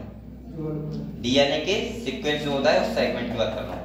अगले देखो, कह रहा है total number of genes is estimated at 30,000 but lower than previous estimate of 80,000 to 1,40,000 in almost all 99.9% nucleotide bases are actively the same in all people. यानी कि दुनिया में इतने लोग हैं, 99.9% सबके जो बेसिस का सीक्वेंस होता है वो क्या होता है? सेम। क्या होता है भाई? होना भी चाहिए। आप लोग बताओ, ऐसा तो ना होता है कि सबके पास है तो एक जैसे ऑर्गन, भाई सबके दो कान है, सबके एक जीभ है, ऐसा होता नहीं होता है? सबकी दो आंखें हैं तो नहीं, किसी के पास 3-4 हैं। अबे गधो, एक जैसे होते हैं ना, तो 99.9% क्या होंगे? सेम ही होंगे।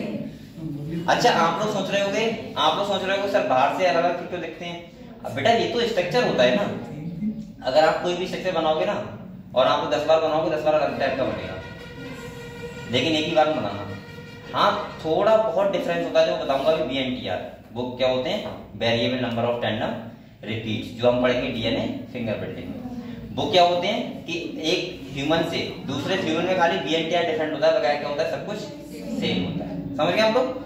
अच्छा, आप लोग ये सोच रहे हो कि सर फिर ऐसा क्यों होता है कि कुछ देश में अलग टाइप के लोग होते हैं, कुछ देश में? वो बेटा इन्वायरमेंटल फैक्टर होते हैं। कैसे होते हैं? Environmental factor. जो जहाँ पे रहने लगा वो वैसी टाइप का हो गया। अगर आप भी वहां रहोगे तो आपके आने वाली जनरेशन भी वैसी हो जाएगी, ठीक है? तो ऐसा होता है। अगले कह रहे हैं the function are unknown for over 50% of the discovered gene. ये कह रहा है कि 50% वो ऐसे जीन में थे जिसके 50% जीन के हमें फंक्शन ही नहीं पता था कि वो हमारी बॉडी में क्या फंक्शन कर रहे हैं। आप लोगों ने एक नाम सुना होगा, कैंसर। सबने सुना होगा, मैंने बताया, बात नहीं की है, वैसे करूंगा ह्यूमन हेल्थ एंड डिजीज में। आप लोगों ने बहुत ऐसी चीजें सुनी होंगी कि अच्छा खासा व्यक्ति था, उसे कैंसर हो गया, और मुझे लग रहा है 80% केस में आपको पता होगा कि अच्छा खासा व्यक्ति भी होता है, सही है, जो लगभग सही होते हैं।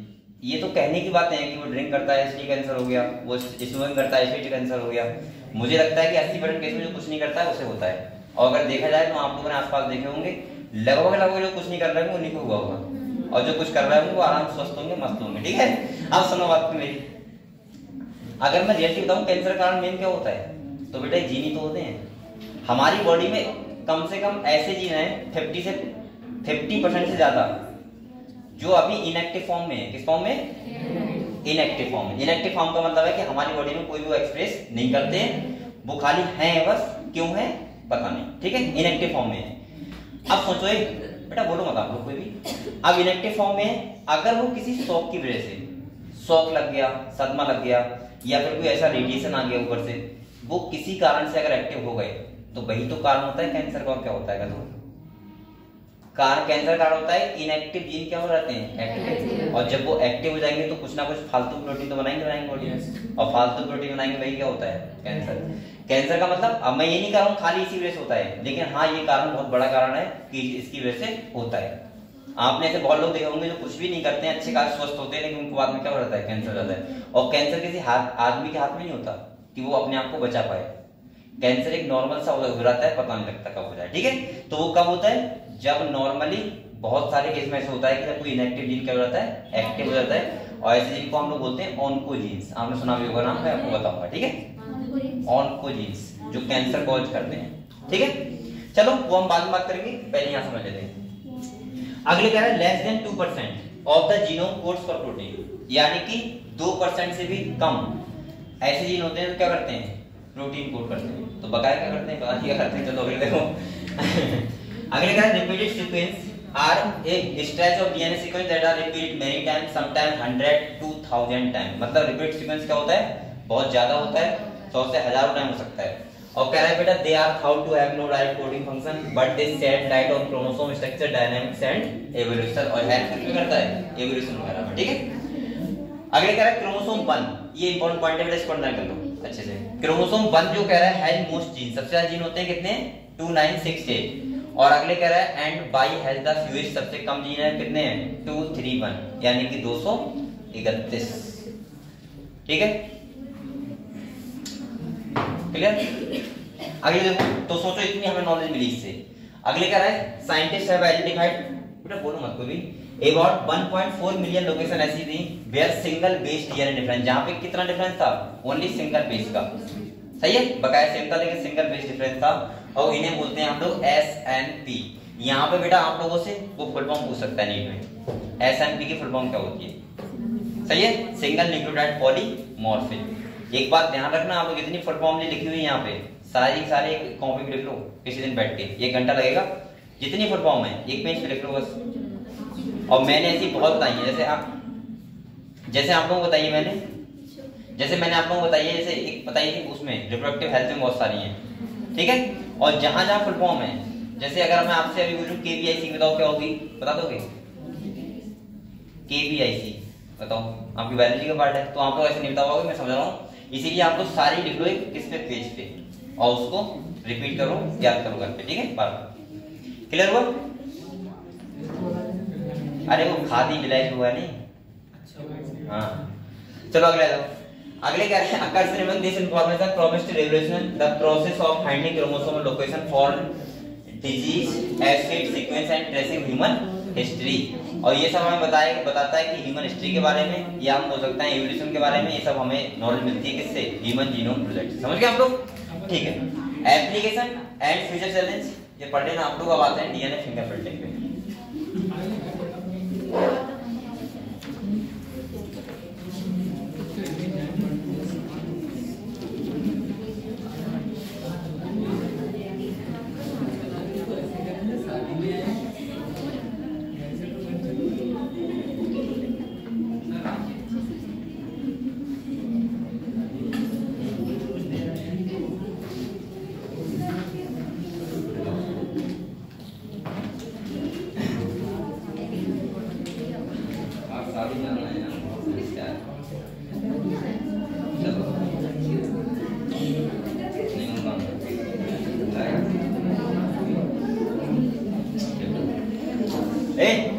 बोलो मत, अभी टॉपिक करा दी, बोलने मेरे काम तो बात कर लो, बातें मत करो, बदल बात कर लो, चलिए कर लो।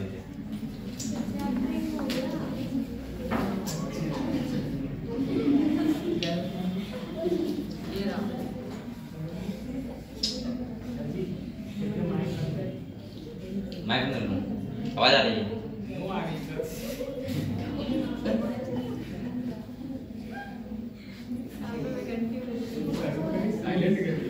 टॉफी ऐसी दी है ना कि वो टॉफी नमक वाली है, तो फोड़ नहीं सकते, फोड़ो तो नमक हो जाएगा, वो हो जाएगा, बल सकती है ना,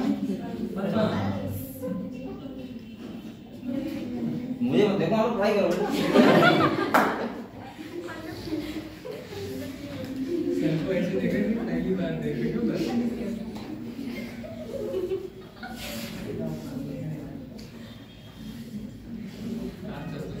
चलिए आप कब आए नहीं यहाँ नहीं आए, हाँ इनका प्लान था आपकी शादी का, अगर कल मैं आया था, आया था तुम, आया था लड़की इंग्लिश के लिए शादी के लिए नहीं, तो कैसे आया था, आधार कार्ड संशोधन करवा दिया, आधार कार्ड कर लेता कर, आने वाला था लेकिन भीड़ होती है यहाँ पे, नहीं सर बहुत मजा आया था। अरे मजा क्या है यहाँ पे भैया, यहाँ दूल्हा थे और दुल्हन थी और क्या था, क्या मजा आया, क्या मजा आया,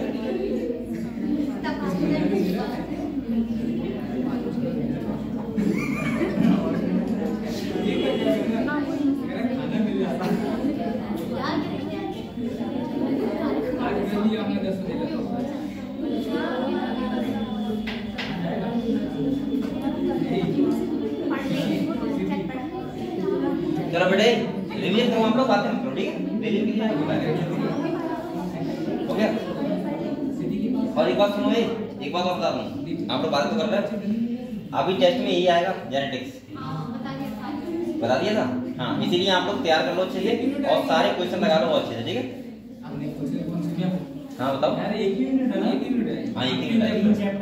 3 चैप्टर हैं, 3 तैयार कर सकते, ठीक है? प्रिंसिपल्स, मॉलिक्यूलर और तीसरा एवोल्यूशन, ठीक है? चलो बेटा, अब हम लोग आते हैं लास्ट टॉपिक, हमारा इस टॉपिक का है वो है डीएनए फिंगरप्रिंटिंग। सही है? अच्छा, ये क्या होती है डीएनए फिंगरप्रिंटिंग? आप लोग क्या समझते हैं इससे? चलो मैं जिससे पूछूंगा वो बताएगा, आप शांत रहो।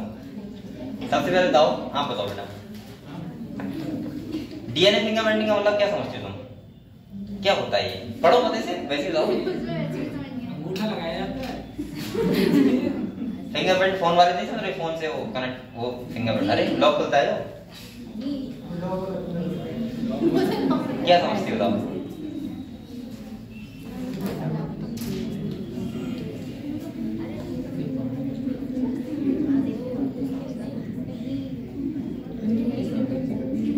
चलो ये बताओ, ये बताएगी, ये बताएगी, ये बताओ।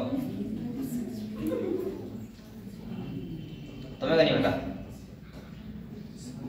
वर्षा को वैसे नहीं बताया, ऐसे कर रही है, सर्च मारी है। फिंगरप्रिंटिंग से ही तो पता चलता है ना कि मतलब अगर जो जिसका मतलब कोई किसी का अगर बेटा है जो भी है तो उसके अगर फिंगरप्रिंट से तो पता चल सकता है ना कि अच्छा, अगर ऐसा, चलो अच्छा एक बात तुमने सोचा तो सही सोचा, लेकिन हाँ कहीं हद तक कुछ पहुंची।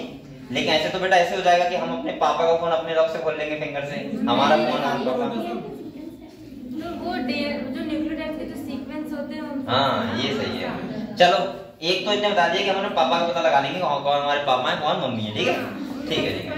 अच्छा, दूसरा एप्लीकेशन ये बताएगा मुरलीधर, बताओ। और इससे हम क्या फायदा मिलता है हमें डीएनए फिंगरप्रिंटिंग से?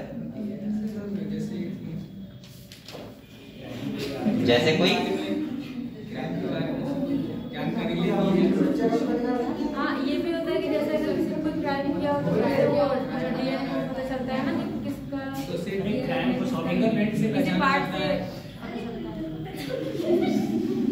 चलो अब मैं बताता हूँ, ठीक है? चलो ये बताएगी, ये इसका नाम क्या है? प्रियांशी। ये बताओ, ये क्या एप्लीकेशन बताओ, ये बहुत सही है। क्या होगा इसे बेटा बताओ, प्रियांशी बताओ। चलो उसे हाथ में दो, पहले तुम बताओ, सृष्टि बताओ। सृष्टि बताओ फिंगरप्रिंटिंग क्या होती है, समझाओ मुझे। ये बच्चों बताइए, बता दो। अच्छा,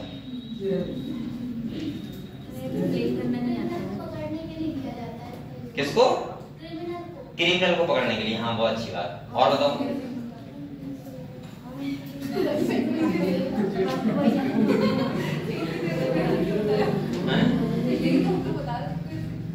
चलो ठीक है, सब लोगों ने बता दिया, अच्छी बात है। यहाँ आओगे तो चलो समझते हैं हम लोग डीएनए फिंगरप्रिंटिंग होती क्या है, समझो।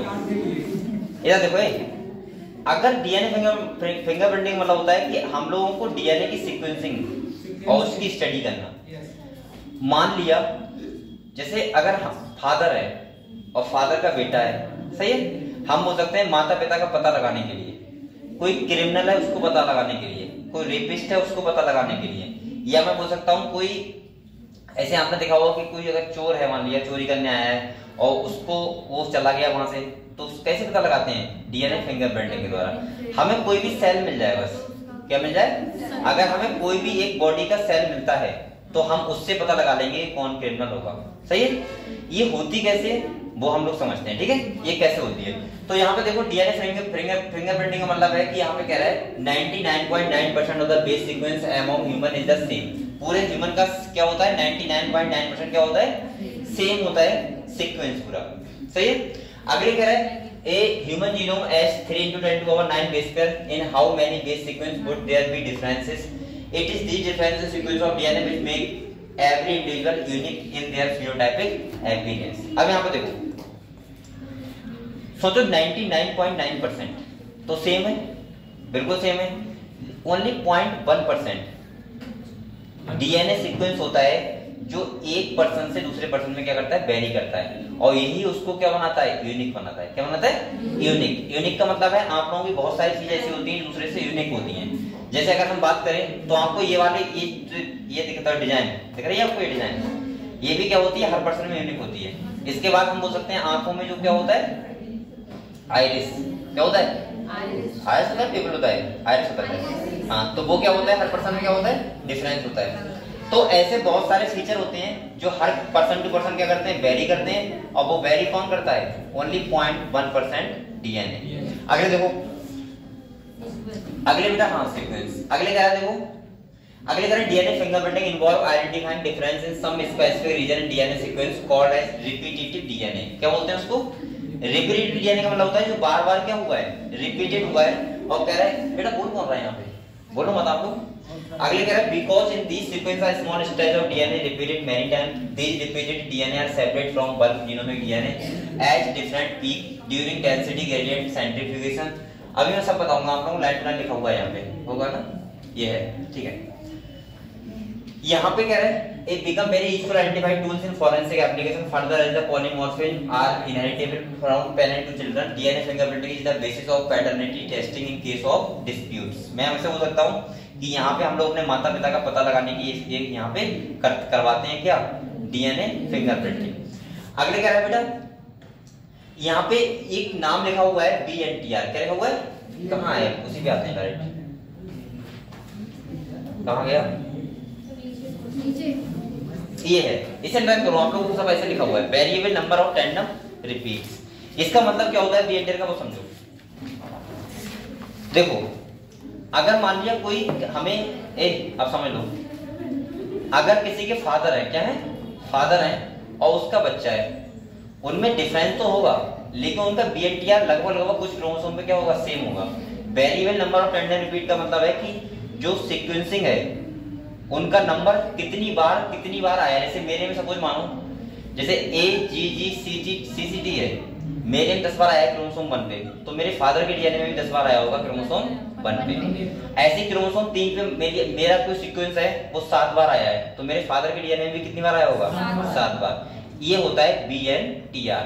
अगर आप लोग दूसरे पर्सन का देखोगे तो उससे कोई मिलता जुलता नहीं होगा। जैसे मेरे में क्रोमोसोम 1 पे है, उसमें हो सकता है क्रोमोसोम 1 पे 11 बार हुआ हो या 12 बार हुआ हो, तो हम बोल सकते हैं यहाँ पे हम लोग देखते हैं क्या, BNTR। बस एक लाइन याद रखो, BNTR, ठीक है, वेरिएबल नंबर टैंडम रिपीट। अब देखो यहाँ पे क्या करते हैं वो स्टेप बाय आपको ध्यान रखना है। सुनो, पहला यहाँ पे कह रहा है आइसोलेशन ऑफ डीएनए। हम लोग क्या करेंगे, पहले डीएनए को आइसोलेट। अच्छा तो बच्चा बताएगा यहाँ पे आइसोलेशन ऑफ डीएनए करते हैं तो उस टेक्निक को क्या बोलते हैं, किस टेक्निक के द्वारा करते हैं, क्या बोला, अब बोलो गलत बोलोगी तो क्या हो जाएगा, बताओ। डीएनए का आइसोलेट करते हैं, उस टेक्निक किसके द्वारा करते हैं, किस टेक्निक, बताओ। अबे गधो, सेंट्रीफ्यूगेशन, क्या बोलते हैं उसको, सेंट्रीफ्यूगेशन। तो लिखो यहाँ पे आगे, भूल गए क्या, बाई लिख लो यहाँ पे, सेंट्रीफ्यूगेशन। आप लोगों ने उसमें नहीं पढ़ा था बायोटेक्नोलॉजी में, बाई सेंट्रीफ्यूगेशन, ठीक है। हमने आइसोलेट कर लिया डीएनए को सेंट्रीफ्यूगेशन के द्वारा। दूसरा कह रहा है digestion of DNA by restriction endonuclease. Biotechnology पढ़ा है आप लोगों ने बहुत आराम से। एंजाइम होते हैं, रेस्ट्रिक्शन एंजाइम बोलते हैं जिन्हें, और जो क्या करते हैं पैराडोमिक सीक्वेंस बनाते हैं, यानी कि स्पेसिफिक लोकेशन पे किसी भी डीएनए क्या करते हैं, कट करते हैं। तो यहाँ पे कह रहा है कि हमने क्या कर लिया, उसके बाद रेस्ट्रिक्शन एंजाइम उसको कट कर लिया। ये बता रहा हूँ कि डीएनए फिंगरप्रिंटिंग कैसे होती है, सुन लो आराम से। तीसरा कह रहा है separation of DNA fragments by electrophoresis, और जिसे हम लोग बोलते हैं जेल इलेक्ट्रोफोरेसिस। क्या बोलते हैं, जो ये बता रहा था नरेश अभी, ये था जेल इलेक्ट्रोफोरेसिस। इसके हम जेल इलेक्ट्रोफोरेसिस द्वारा हम जो करते हैं वो करते हैं डीएनए के फ्रेगमेंट्स को अकॉर्डिंग टू साइज सेपरेट करना, वो कहलाती है टेक्निक क्या, जेल इलेक्ट्रोफोरेसिस। क्लियर हुआ, ठीक है। अगले क्या है transfer broadening of separate DNA fragment to synthetic membranes such as nitrocellulose और नायलॉन। नायलॉन की मेम्ब्रेन होती है, उसमें हम क्या कर लेते हैं, उसको सेपरेट कर लेते हैं, ठीक है। अगले क्या है hybridization of using level BNTR probe. ये प्रोब पता है क्या होता है, प्रोब, यहाँ पे सुनो, बोलो मत यहाँ पे। प्रोब का मतलब होता है बेटा इसी की तरह बिल्कुल डीएनए, लेकिन वो कैसा होता है, रेडियो एक्टिव। कैसा होता है, रेडियो एक्टिव। तो यहाँ से लिख लो आप लोग रेडियो एक्टिव डीएनए। इसको बोलते हैं प्रूफ। बिल्कुल सेम होगा ऐसा डीएनए जो हमने लिया है वहां से, सही है, किसी भी स्पेसिफिक केस से, और वो अगर हाइब्रिडाइज कर जाएगा तो कैसा होगा, सेम होगा बिल्कुल। अगले कह रहा है detection of hybridised DNA fragments by autoradiograph, a schematic representation of DNA fingerprinting is shown in figure 5.16। तो यहाँ पे देख सकते हो आप लोग, यहाँ पे देखो ये एक डायग्राम दिया हुआ है। तो यहाँ पे कह रहा है डीएनए फ्रॉम प्राइम चेन से लिया गया है, और यहाँ पे कह रहा है डीएनए, इधर देखो एक कह रहा है डीएनए इंडिविजुअल ए और एक कह रहा है डीएनए इंडिविजुअल बी। यहाँ पे ये देखना चाह रहा है यहाँ पे कि इसका जो क्राइम सीन का डीएनए वो किससे मिल रहा है। अब आप लोग देखो बीएनटीआर देख लेते हैं। यहाँ हमने क्रोमोसोम दिए हैं 3, एक दिया है क्रोमोसोम 7, एक दिया है क्रोमोसोम 2, एक दिया है क्रोमोसोम 16, ठीक है, और इन पे इन्होंने बीएनटीआर देखा है। आप लोग बताओ बेटा, यहाँ पे देखो क्रोमोसोम 7 पे कितनी बार है, 11 बार। कितनी बार है, 11 बार। देखो 1 2 3 4 5 6 7 8 9 10 11। अब अगर यहाँ पे देखें तो आपको बता देखो इस वाले का 3 बार है खाली, लेकिन इसका कितनी बार है, 7 नहीं हुआ, 11 बार। गिनो, हाँ गिनो, 11 बार होगा। वो क्रोमोसोम नंबर लिखा है 7। अरे किताब नहीं तुम्हारे पास, कर दो किताब में, कितनी बार है बताओ, 11 बार। यहाँ देखो 1 2 3 4 5 6 7 8 9 10 11 बार है। इसका मतलब क्रोमोसोम 7 मैचिंग कर रहा है। आगे देखो क्रोमोसोम अगर हम 2 की बात करें तो यहाँ पे इधर देखो क्राइम सीन का देखो ना, क्रोमोसोम किसकी बात कर रहे हैं हम लोग, 2 की। तो देखो यहाँ पे 1 2 3 4 5 6 7 8 बार है। अब यहाँ देखो 1 2 3 4 5 6 7 8 बार है, और यहाँ पे देखो 1 2 3 4 5 6 7 8। अब ये क्रोमोसोम मैचिंग कर रहा है लेकिन उससे फर्क नहीं पड़ता क्योंकि ये हमारे पास एक्स्ट्रा पॉइंट है। तो यहाँ पे 8 है। इसके बाद यहाँ देखो कह रहा है बेटा 2 और 3 5, और यहाँ पे भी कितनी बार होगा, 5 बार। इसके बाद देखो यहाँ पे 2 बार, तो नीचे वाले में भी कितने बार है, 2 बार। इसका मतलब साफ साफ पता लग रहा है कि क्रोमोसोम जो क्राइम सीन का संबंध है वो किससे है, इंडिविजुअल बी से। ऐसे हम लोग देखते हैं बीएनटीआर, जिससे पता लगाते हैं क्या कि कौन इस क्राइम सीन में इन्वॉल्व हुआ है। समझ गए हम लोग, क्लियर हुआ, क्लियर हुआ, ठीक है। तो ये तुम्हारा चैप्टर था डीएनए, वो sorry molecular basis of inheritance. एक बार रिवाइज करो, किसी बच्चे को डाउट हो तो मुझसे करिए।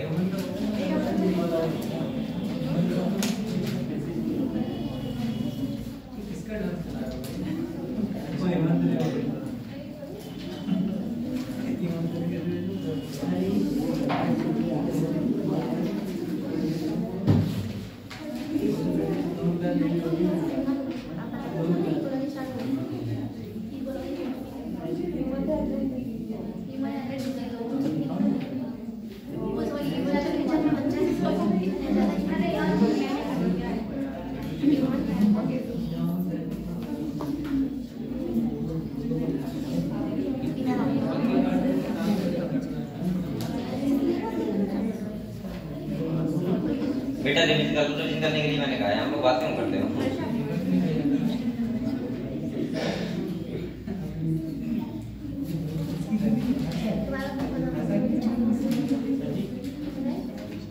एक मिनट इधर आ, क्वेश्चन है भाई, कुछ दिखाएगा, क्वेश्चन दिखाएगा। आज मैं चैप्टर स्टार्ट करूंगी, अभी कर दे रहा हूँ, फिर मैं उस पर वही लिख देता हूँ ना जो आज चैप्टर स्टार्ट किया है। जल्दी हो जाए आप लोगों से बस। बेटा कोई डाउट हो आप लोग पूछ सकते हो मुझसे, ठीक है। अभी क्लास में दिखाना कोई जाए, ठीक है, आप दिखाना या व्हाट्सएप कर दो मुझे। अरे नहीं सर, व्हाट्सएप नहीं, आप वही देखिए हिंदी के बाद ये इसका नाम भी व्हाट्सएप कर दो। अरे सर जी सर, अरे सर क्या कर रहा है, बंद मत करना।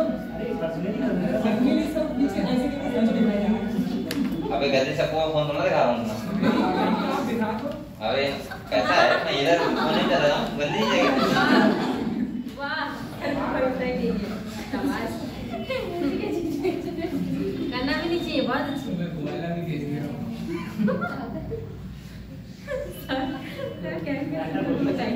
अलग अलग है, कनेक्ट कर लो, डाटा नहीं है सर।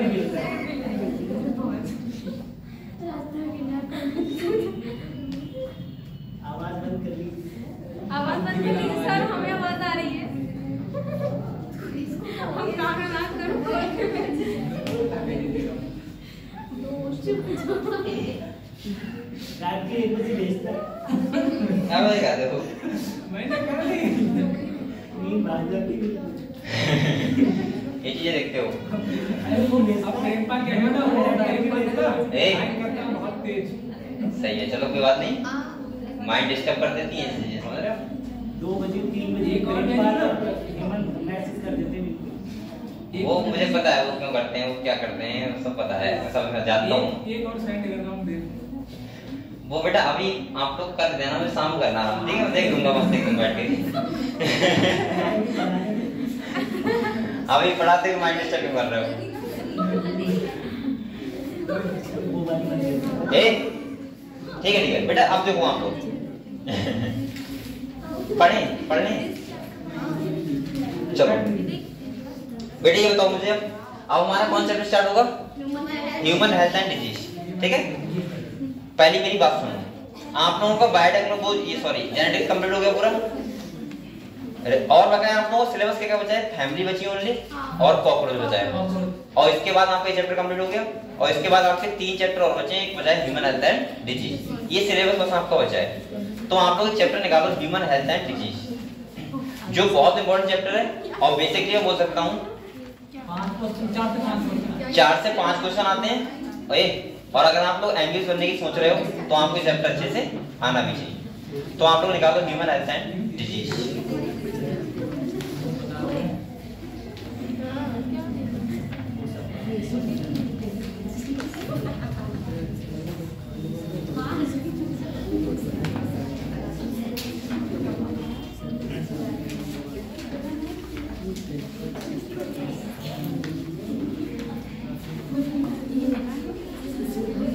क्या हुआ, ऐसा बोल रही हो? ये लोग हैं बहुत बेकार है। चलो पढ़े ह्यूमन हेल्थ एंड डिजीज के लिए।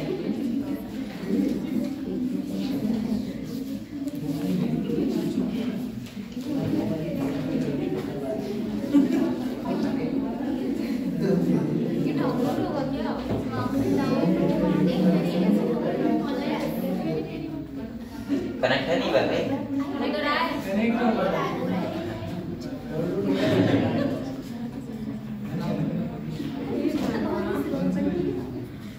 आपकी तरह हो रहा है डाउनलोड, बिल्कुल स्लो मेरी तरह ऐसे क्या है, मतलब ये भगवान।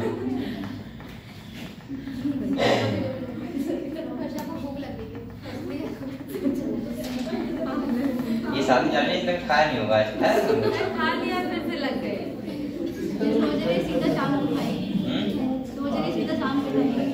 ये शादी में क्यों जाते हैं? खाना खाने के लिए करते हैं। मेरा पूरा फोकस पहले इसी पे होता है।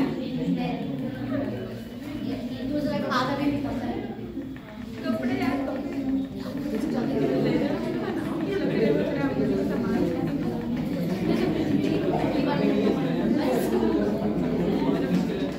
मैंने एक बार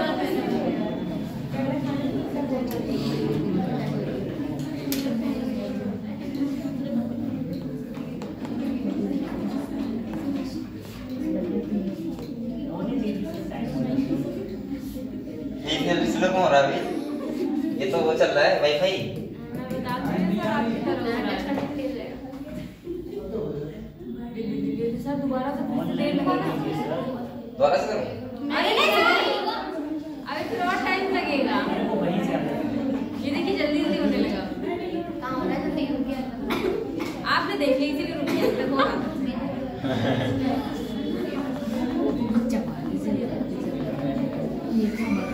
तुम लोग सामने बैठे इसलिए आप देखने लगे मतलब ए बोलो मत कर दो। अब होगा ही नहीं सर। अभी रुको।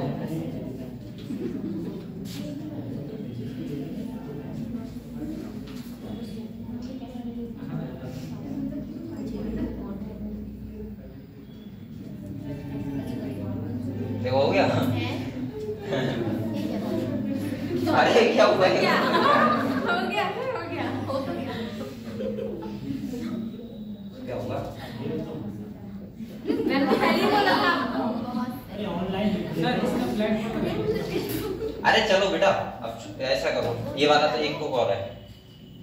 गूगल से मैंने तो आपको पहले ही कहा था, आपने गड़बड़ कर दिया।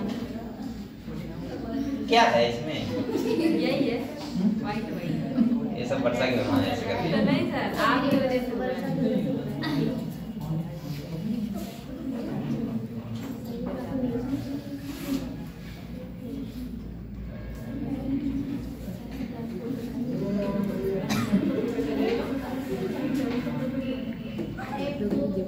तुम लोग पढ़ने की मूड नहीं तुम्हारा क्या? सर आप पता नहीं क्या कर रहे हैं पढ़ाने का मूड है? बोल रही है।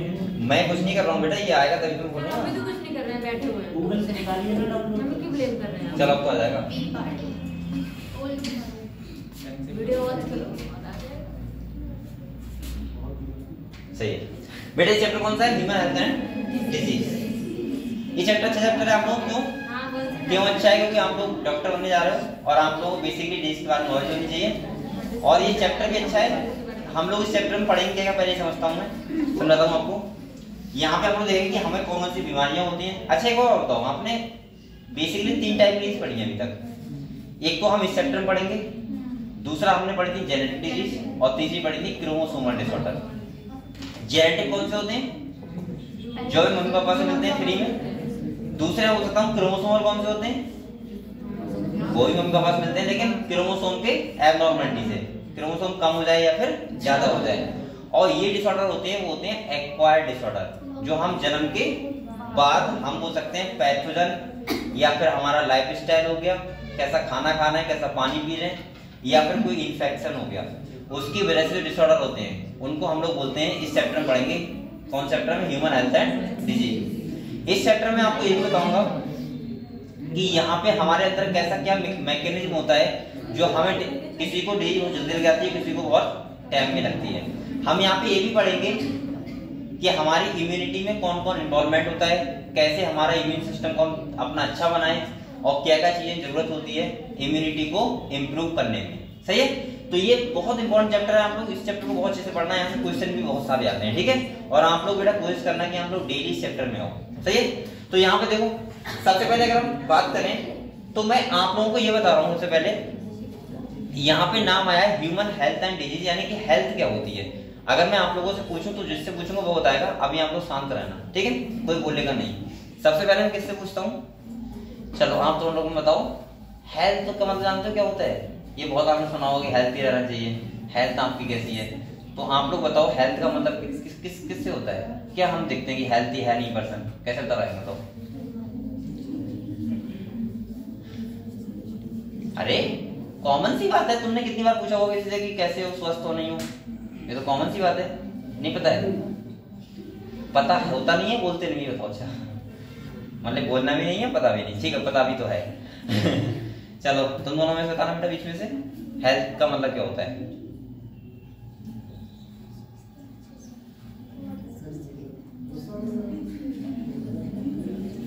चलो ये रजनीश बताएगा। रजनीश बताओ हेल्थ का मतलब कैसे होता है? स्वस्थ रहना। अरे स्वस्थ तो हिंदी हो गई उसकी। हाँ बताया मैंने। स्वस्थ मतलब कि रोगों से लड़ने की क्षमता होगी वो शरीर में।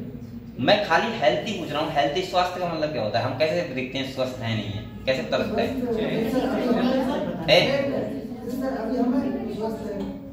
हमें कैसे पता तुम स्वस्थ हो भाई? अच्छा ये कह रहे हैं चेहरा देखते हैं, समझ नहीं गए। अब बोलो मत आप लोग। चलो ये बताओ मीनाक्षी, तुम बताओ हेल्थ स्वस्थ का मतलब क्या होता है? कैसे पता लगाते हैं कि पर्सन हेल्थी है? अरे अपनी लैंग्वेज में बताओ, उससे क्या मतलब कि तुम बायोलॉजी लैंग्वेज में बताओ। वैसे ही बोल दो, कुछ भी बोल दो, बताओ जल्दी से। नहीं बताए तो मैं बता प्रियांश से बताओ। खाली बॉडी में डिजीज ना हो तो हम हेल्थी हैं? तुम बताओ उनका, तुम्हें नहीं बताए? अरे कैसे बच्चे बेटा ऐसे क्या भगवान। चल ये भाई तू बता मुझे, तू बहुत बोल रहा है। चलो ये बी पर बताओ। शांत रहो। हाँ ये बात सही है। अब सुनो बात तो मेरी। अब बेटा बोलो मत। हेल्थ का मतलब क्या होता है? बेसिकली होता है अगर कोई आदमी डिजीज फ्री कंडीशन में है, मान लिया उसको कोई बीमारी, ना बुखार है ना फीवर है उसको, ना कोई वैसे डिजीज है, तो क्या वो हेल्थी है? नहीं। बेटा हेल्थी का मतलब होता है कि कोई पर्सन सोशली भी अच्छा हो। सोशली का जानते हो?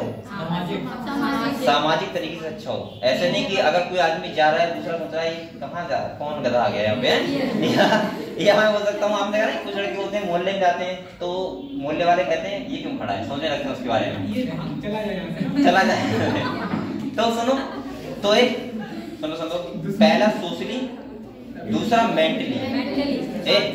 मेंटली का मतलब होता है कि आपको पहली बार टेंशन ना हो कुछ, दूसरा आप मेंटली कितने स्ट्रांग हैं, आप लोगों की सोच कैसी है, आप लोग कैसा सोचते हैं, आप पॉजिटिव सोचते हैं या फिर नेगेटिव सोचते हैं, वो होता है मेंटली। और तीसरा होता है फिजिकली भी अच्छे हैं। और चौथा हम बोल सकते हैं डिजीज फ्री कंडीशन है। तो सबको मिला के हम लोग बोलते हैं हेल्थ, यानी कि वो पर्सन कैसा है, हेल्थी है। खाली डिजीज फ्री कंडीशन होने से आदमी हेल्थी नहीं होता है। आप लोगों ने एक बात सुना होगा, चिंता जता के समान होती है। अगर आपको टेंशन भी है तो आप यानी कि इसका मतलब हेल्थी नहीं हो, मेंटली डिप्रेस्ड हो। तो इसका मतलब ये होता है कि हेल्थी का मतलब होता है सोशली, फिजिकली, मेंटली आप लोग वेल बीइंग हो तो उसको बोलते हैं हम लोग हेल्थ। तो यहाँ पे और दूसरा बेटा एक बोलो मत, डिजीज का मतलब क्या होता है? अगर आप लोग सब जानते होंगे, जब हमारी कोई बॉडी नॉर्मल फंक्शन कर रही है और उससे अफेक्ट होती है उस कंडीशन क्या बोलते हैं, डिजीज। भाई आपकी बॉडी है नॉर्मल फंक्शन करती है हमेशा, अगर उससे अफेक्ट होती है तो उसको क्या बोलते हैं, डिजीज। तो समझ गए चैप्टर का मतलब क्या है? तो यहाँ पे हम लोग थोड़ा पढ़ते हैं तब तक। देखो यहाँ पे क्या कह रहे हैं, टाइम भी होने वाला है, 2 मिनट नहीं बचे अभी, 2 मिनट बचे, 5 मिनट बचे हैं, पढ़ते रहो हम लोग। तो सबसे पहले ये बताओ मुझे, हेल्थ का मतलब समझ गए आप लोग सब लोग? ठीक है। अच्छा ये बताओ, एक बात और बताओ, फीवर क्या कोई डिजीज होती है? नहीं, फीवर एक सूचक होता है, संकेत देता है कि आपकी बॉडी में डिजीज होने वाली है। अब यहाँ पे सबसे पहले लिखा है बेटा, ये बोलो मत आप लोग, यहाँ पे कह रहा है कि हमारी जो हेल्थ होती है वो अफेक्ट कैसे हो सकती है, कैसे हम लोग अनहेल्थी हो जाते हैं। तो देखो पहला क्या है, पहला लिखा है बेटा जेनेटिक डिसऑर्डर। क्या लिखा है? अगर किसी बच्चे को कोई डिसऑर्डर है जेनेटिक, तो उसमें हम बोल सकते हैं उसकी हेल्थ कैसी होती है, अफेक्ट होती है। दूसरा कह रहा है बेटा इन्फेक्शन। आपको बताया जन्म के बाद क्या हो जाते हैं, इन्फेक्शन जाते हैं, पैथोजन बहुत सारे आ जाते हैं, उनको हम क्या बोल सकते हैं, उससे डील करती है। और तीसरा लिखा है बेटा लाइफ स्टाइल, इंक्लूडिंग फूड हो गया, वाटर हो गया, we take rest and exercise, we give to our body habits that we have और लैक etc। यहाँ पे इसका मतलब यह है कि हमारा लाइफ स्टाइल कैसा है, आप लोग डेली रूटीन में क्या करते हो, भाई आप लोग एक्सरसाइज कितनी करते हो, आप लोग अपनी बॉडी को रेस्ट कितना देते हो, आप लोग खाना कैसा खाते हो और आप लोग पानी कैसा पीते हो। ये सब डिसाइड करते हैं कि मैं बोल सकता हूँ कि आपकी हेल्थ कैसी रहेगी। तो यहाँ पे देखो आप लोग समझ गए हेल्थ हमारी अफेक्ट कैसे होती है। पहला जेनेटिक डिसऑर्डर, दूसरा इन्फेक्शन, तीसरा लाइफ स्टाइल, कि लाइफ स्टाइल कैसी है किसी की। तो ये समझ गए, इससे क्या होती है, हमारी हेल्थ क्या होती है बेटा, अफेक्ट होती है। इसके बाद इस चैप्टर की अगर हम बात करें तो यहाँ पे कह रहा है देखो हेल्थ के लिए, यहाँ कह रहा है when people are healthy they are more efficient and, पर ये सब आपको बातें पता है कि अगर कोई पर्सन हेल्थी होगा ज्यादा वर्क करेगा और अगर हेल्थी नहीं होगा तो कैसा करेगा, कम करेगा।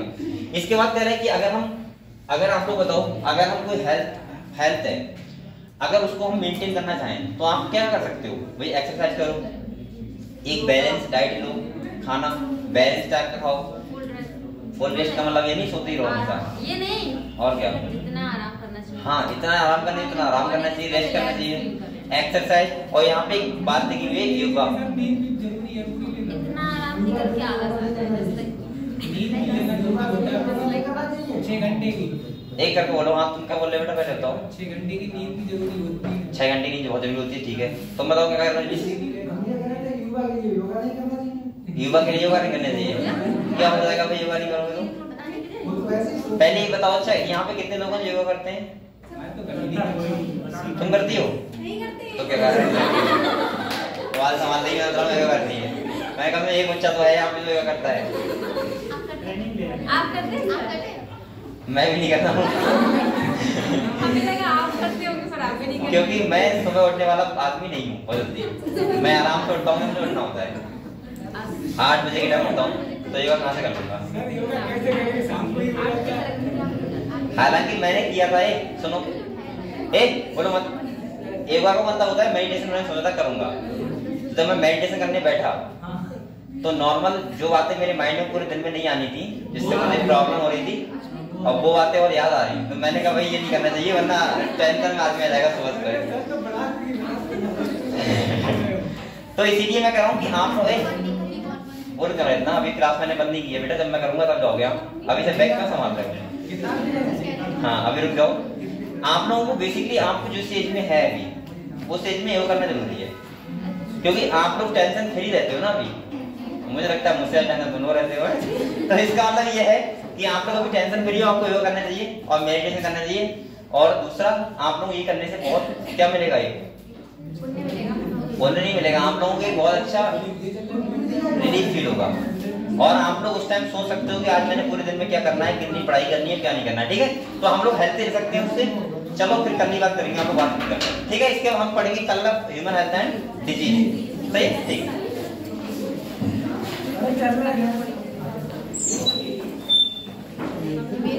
मेरे में